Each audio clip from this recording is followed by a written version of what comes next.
Ternyata arsitektur Islam yang membentuk Eropa. Behind me is Canterbury Cathedral, sometimes called England in stone. It's one of Europe's finest examples of the style we call Gothic. But what if I told you that pretty much every architectural feature in this cathedral, built incidentally by the Norman French, with stone brought in specially from Normandy, had its origins in the Middle East and the Islamic world? It's the same with Notre Dame in Paris. When it caught fire in 2019, the world was transfixed, and the French suffered a nationwide outpouring of grief. "Our identity is going up in flames," they cried, without any notion of their cathedral's backstory. That's when I decided to write a book about how Islamic architecture shaped Europe. So let's take a quick architectural journey to see how cultures and religions interact and interweave in all kinds of ways that challenge assumptions we may make about our national history and heritage. We can trace ideas and styles as they passed from vibrant Middle Eastern centers like Damascus, Baghdad, and Cairo to enter Europe via gateways like Muslim Spain, Sicily, and Venice, through the movement of pilgrims, bishops, merchants, and medieval crusaders. It's a rich tale of cultural exchange that will help you see some of Europe's and even America's iconic landmarks with new eyes. We'll start with the Twin Tower cathedral style so familiar to us from Canterbury and Notre Dame in Paris.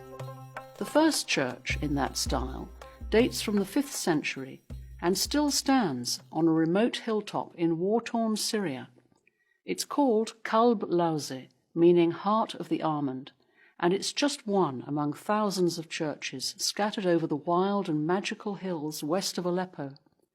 These churches were built to serve the Byzantine settlements, known today as the Dead Cities.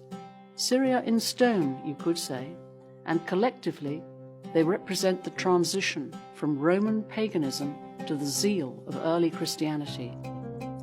When the first Muslims arrived in Syria, adopting Damascus as their capital, they absorbed and learnt from the earlier Byzantine, Hellenistic, and Persian civilizations, gradually synthesizing their architectural styles into something new and distinct. Among these early Muslim innovations were trefoil arches, triple arches, first seen inside the Muslim shrine of the Dome of the Rock in Jerusalem, then developed further in Muslim Spain at the Córdoba Mesquita, where they were elaborated into decorative cinquefoil arches, that's with 5 arches instead of 3, and multifoil arches. They covered every surface with great energy and flair. The early Muslims loved arches. "The arch never sleeps," runs the proverb. As for the pointed arch, that first entered Europe thanks to Amalfi merchants in Italy trading with Cairo. Inspired by the pointed arcades of the Ibn Tulun Mosque, they funded the same style in their new cathedral.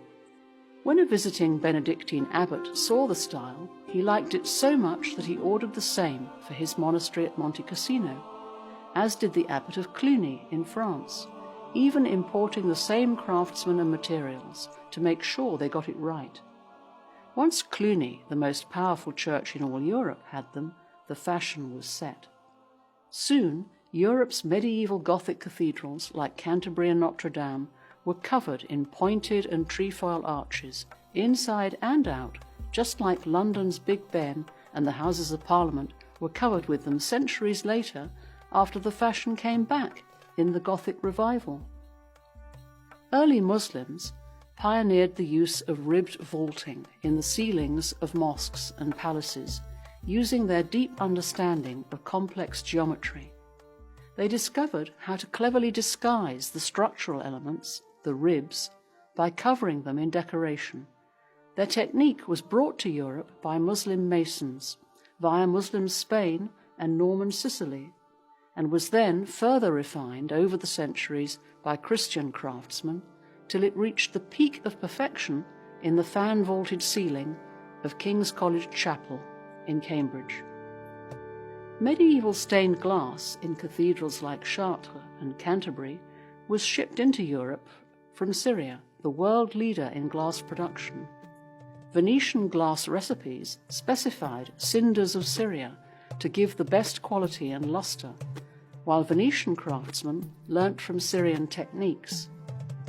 The concept of heraldry originated on the plains of Syria, where crusaders first saw Saracen knights on horseback holding jousting tournaments, and the fleur-de-lis, now universally recognized as the national symbol of France, appeared for the first time as a blazon for the Muslim ruler Nur ad-Din.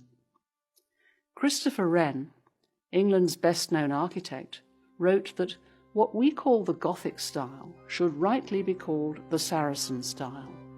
He even explains how he used Saracen vaulting in the dome of St. Paul's Cathedral and why it was the best. That's why the cover of my book shows the interior dome of St. Paul's. It's also the reason behind the title, Stealing from the Saracens, a deliberate double irony, a play on words based on the derivation of Saracens, Sarikin, meaning thieves in Arabic. In other words, isn't it crazy that we in Europe called Arab Muslims thieves when actually we took a lot of ideas from them? The bottom line is that no one has a monopoly on ideas. Everyone's contribution needs to be acknowledged, no matter where it comes from. No one owns science, just as no one owns architecture. Cultures are intertwined, and everything builds on everything else. I'm Diana Dark, in collaboration with the Emir Stein Center.